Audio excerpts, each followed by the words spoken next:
빅데이터로 인터넷에서 화제가 되고 있는 이슈를 살펴보는 시간입니다. 이슈 이수다. 빅데이터를 읽어주는 남자로 불리기를 원하는 분입니다. 한국인사이트 연구소 김덕진 부소장 스튜디오에 나와 계십니다. 안녕하세요. 네, 안녕하세요. 반갑습니다. 김덕진입니다. 네, 불려주길 바라시는 거죠? 아, 그럼요. 불러주세요. 자, 이제 한 주간 빅데이터에서 네.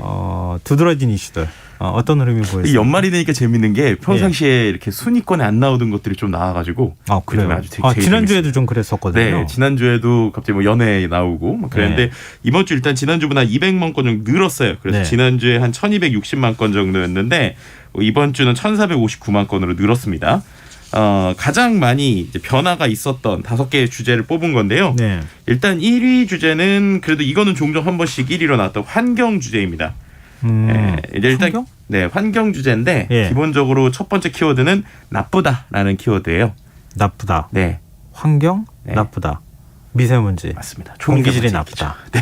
네. 근데 이게 좀 이제 사람들에게 짜증을 불러일으키는 게 추운데 초미세먼지까지 너무 심하니까 싫다는 거예요. 그러네요. 네. 우리가 보통은 예전에는 그래도 바람이 많이 불거나 하면 미세먼지가 좀 날아가고 그래서 추우면 그렇죠. 그 강추위가 찾아오면은 아무래도 이렇게 바람이 불고 이렇게 하잖아요. 네. 미세먼지가 없는 청명한 하늘을 볼 수 있었는데 그게 아니더라. 그렇죠. 그러니까는 이제 추운데도 초미세먼지까지 심하니까 이거 너무 좀 짜증난다라고 하는 어떤 감정들이 특히 주말에 많았고요. 네. 저도 되게 좀 힘들었던 게 이번 주말에 이제 혹시나 이제 저희 이제 가족 중에 한 명이 확진자인지 아닌지 애매한 부분이 있어가지고 그래서 이제 검사를 받으러 갔는데 이번에 서울시에서 아시겠지만은 이제 그 기존 이제 그 검사하는 데 말고 새로운 또 검사실을 만들었잖아요. 저희 집이 선별검사소 임시 검사를 많이 그래서 만들었죠. 이제 저희 집이 월드컵 경기장 근처라서 상암 월드컵 경기장에 서 있었는데 4시간 동안 서 있었거든요. 4시간 기네요. 저희 아기가 검사 받으려다가 감기 걸릴 뻔한 정말 힘들었는데 그렇게 이제 우리가 쓰면서 있으니까 이제 또 먼지도 심하고 막 그러니까는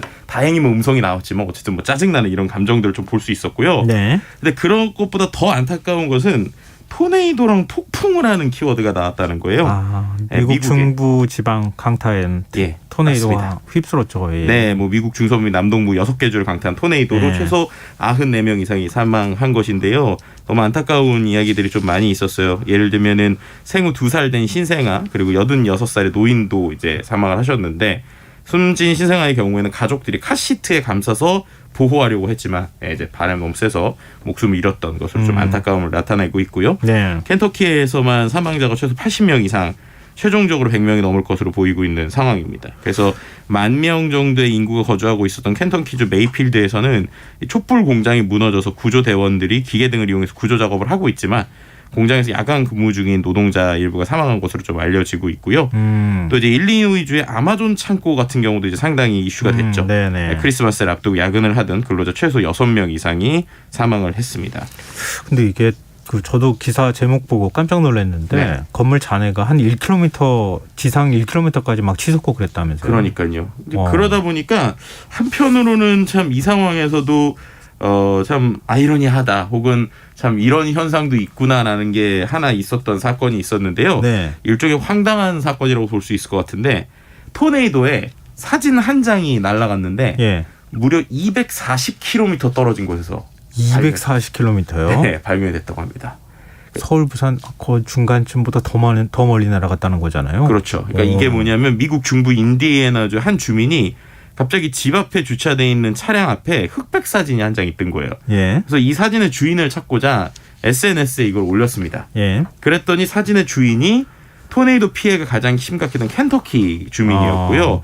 그렇게 멀리 날아가 놀랍다라고 하면서 그 사진이 증조 할머니의 사진이었대요. 그래서 주중에 이제 사진을 찾아올 예정이다 말했는데 어쨌든 사진 한 장이 또 인연을 또 만들어주기도 하지만 240km 정도 사진이 날아갈 정도면 얼마나 심각했는지 좀 이제 마음도 안타깝고 그렇습니다. 그러다 보니까 SNS에서도 정말 전 세계 지구촌이 최근에 환경 때문에 몸살인 게 너무 느껴진다. 고인 되신 분들의 명복과 이재민들의 빠른 복구를 빈다. 생후 2달 아이의 그 이쁜 아기를 데려갔을까 뭐 이런 좀 안타까운 의견들이 좀 많이 보였습니다. 네. 더 많은 피해가 좀 안 생겼으면 좋겠는데 자꾸 피해 소식이 전해지고 있네요. 자, 두 번째 어떤 이슈로 가볼까요? 간만에 제가 좋아하는 IT가 2위로 네, 나왔습니다. 전문이시죠. 근데 좀 저도 놀랐던 내용이 하나 나왔어요. 네. 관련 키워드가 블로그입니다.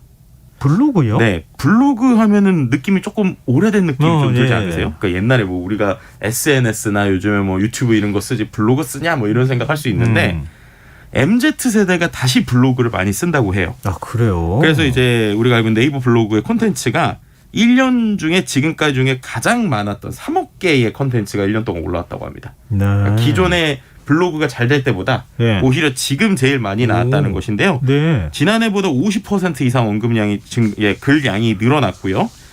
이제 이 서비스를 시작한 이후에 가장 많은 숫자였는데 MZ 세대들이 쓴 글이 70%가 넘었다고 그래요. 네, 그러니까 우리는 보통 이제 이들이 영상 세대다. 혹은 이들이 뭐 그쵸. 사진으로 네. 짧은 영상을 뭐 짧은 사진이나 스토리를 하는 세대다라고 알고 있었잖아요. 네. 그랬는데 이들이 이 블로그에다가 일기를 쓰거나 자신의 생각들을 정리하는 이러한 특징들이 올해 이제 많이 나왔다는 겁니다. 한 20년 전으로 되돌아간 것 같은데요. 그러니까요. 그러다 보니까 되게 자신의 다양한 일상을 다양한 형식으로 기록하고 나누는 어떤 트렌드가 나온 건데요. 이게 좀 재밌는 게 그 몇 가지 통계들이 좀 재밌더라고요. 우리가 SNS 데이터를 가지고도 뭐 그 안에서 많이 나온 것들을 보잖아요. 네. 블로그에서 가장 많이 나왔던 인기 장소가 어딜 것 같으세요? 사람들이 블로그에 썼던 가장 인기 장소. 글쎄요. 어디 방문하거나 뭐 식당이나 뭐 이런 데 가면 네. 쓰는 거 아닌가요? 핫플레이스가 가득한 서울시 강남구가 가장 많이 강남구. 나왔고 네. 또 흥미로운 거는 가장 많은 글이 올라오는 요일이 언제일 것 같으세요? 블로그에 가장 글이 많이 올라오는 요일. 아무래도 저 강남 쪽 많이 가고 네. 그러려면은 주말을 지나고 난 다음 월요일이나 뭐 이럴 때 아닐까요? 네, 맞습니다. 주말일 수도 있을 것 같은데 월요일이더라고요. 월요일. 아. 월요일이 뭐냐면 한 주간, 그러니까 아까 말씀드린 낙의 일기처럼 쓴다고 그랬잖아요. 예. 그러니까 한 주간을 시작하는 어떤 힘차게 해보자라고 하는 이런 글들이 좀 있었고 가장 많이 찾아본 주제가 맛집, 일상 그리고 경제 분야가 나왔습니다. 그만큼 네. 재테크에 대한 관심이 많았고 이것도 되게 흥미로웠는데 이 블로그에서 가장 많이 언급된 스타 누굴 것 같으세요? 글쎄요. 자꾸 질문을 하시니까 제가 누굴까요? 1등은 당연히 BTS입니다. 아, 그렇죠. 네, 그렇죠. 근데 2등은 네. 임영웅. 아, 네, 젊은 세대가 그러니까요. 네. 많이 쓰는데. 그리고 네. 3등은 영탁이 나왔어요. 그래서 이것도 되게 재밌더라고요. 이거 어떻게 봐야 되죠? 그러니까 이게 두 가지로 볼 수 있을 것 같은데 이제 1020 세대들이 블로그에 생각보다 덕질하는 콘텐츠를 올리지 않는다라고 해석을 해볼 수 있어요. 네. 그러니까 덕질을 하는 콘텐츠는 트위터나 인스타그램처럼 많은 사람이 공유하는 걸 쓰고 예. 블로그에는 내 일기나 내 개인의 소소한 것들을 쓰는데 어떤 커뮤니티성이 있는 40, 50대, 50대 이상은 블로그에 이런 연예인에 관련된 내용을 쓰고 있다라고도 이제 해석해 볼 수 있어서 어쨌든 이제 이러한 패턴들이 확실히 또 SNS를 쓰는 것 외에도 다양한 또 다시 돌아가는 것 같은 회고하는 것 같은 느낌을 좀 보소 좀 흥미로운 부분이 있었습니다. IT 키워드가 하나 더 있다면서요? 네, 그 페이라는 키워드가 나왔는데 이게 토스페이 얘기예요. 이게 네. 뭐냐면 토스와 함께 돌아온 타다 이야기입니다. 네, 타다에 대해서 한번 지난번에 언급했던 것 같은데 네. 타다라는 회사를 토스가 이제 인수를 했죠. 네. 그래서 우리가 알고 있는 결제를 하고 있는 토스가 타다를 인수해서 이번에 타다의 베타 버전이 이제 다시 나왔습니다. 그러니까 기존의 타다라고 하면 우리가 카니발을 가지고 이렇게 몰았잖아요. 네네. 이번엔 카니발이 아니라 현대에서 새로 나온 스타리오, 그러니까는 그 그러니까 중고가 아니죠. 그 승합차 모양이죠. 네네네. 그게 있는데 중요한 건 이걸 프로모션을 하려고 50% 지금 할인을 하고 있어요. 근데 그 할인을 아까 말씀드린 대로 타다라고 하는 이제 그들이 갖고 있는 페이, 예. 페이 모듈과 붙이고 있습니다. 아. 그러니까 이런 게 이제 그들이 하려고 했던 비즈니스라는 걸 보여주는 그러네요. 거죠. 예. 네, 그러니까 금융과 교통을 합치면서 데이터를 모으겠다라고 하는 걸 보여주면서 과연 이들의 움직임이 카카오만큼 정말 갈 수 있을지 이런 것들이 좀 주목되고 있는 상황이라고 볼 수 있을 것 같습니다. 네. 자, 3위 분야도 살펴볼까요? 3위도 좀 간만에 올라온 키워드인데 네. 스포츠 분야가 3위로 올라왔어요.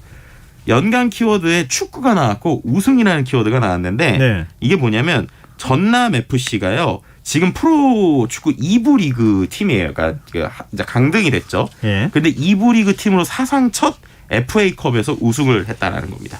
전남 드래곤스가 이제 극적인 승부를 펼치면서 네. 프로축구 2부 리그 팀으로 사상 처음 대한축구협회컵인 FA컵의 정상에 섰고요. 재밌는 거는 두 경기를 했는데 첫 경기에서는 졌었어요. 네. 그래서 두 번째에서 좀 불리한 상황이었는데 원정 경기에서 더 많은 득점을 내서 다득점으로 우승을 했고 이게 좀 흥미로운 게 전남 자체도 2007년 이후에 14년 만에 FA컵을 밟았고 사상 최초로 1부 리그 팀이 아닌 구단이 FA컵을 또 차지했고요. 홈앤드 어웨이로 할 때 보통 결승에서 1차전 패배팀이 이긴 적이 한 번도 없었대요. 네, 그랬는데도 이기는, 어떻게 보면 드라마를 좀 쓰다 보니까 네. 이제 아시안 이제 그 AFC라고 그러죠. 아시아 축구 연맹에서도 이러한 변화들을 좀 흥미롭게 봤다라고 하는 것도 하나 있었고요. 네. 또 한 가지 키워드는 야구 키워드도 좀 재밌었는데, 그렇죠. 야구 관심 많죠. 야구가 이번에 골든글러브 시상식을 한 것이 좀 이슈가 됐고, 네. 두 번째 키워드가 푸이그라고 하는 키워드가 나왔습니다. 푸이그요? 네, 푸이그 혹시 기억하세요? 예전에 류현진 선수가 예. LA 다저스에서 이제 엄청나게 열심히 공을 잘 던질 때 예. 일종의 악동 같은 야구 이제 선수가 하나 있었어요. 그래서 뭐 되게 하이파이브도 하고 되게 활발했던 사람인데, 네.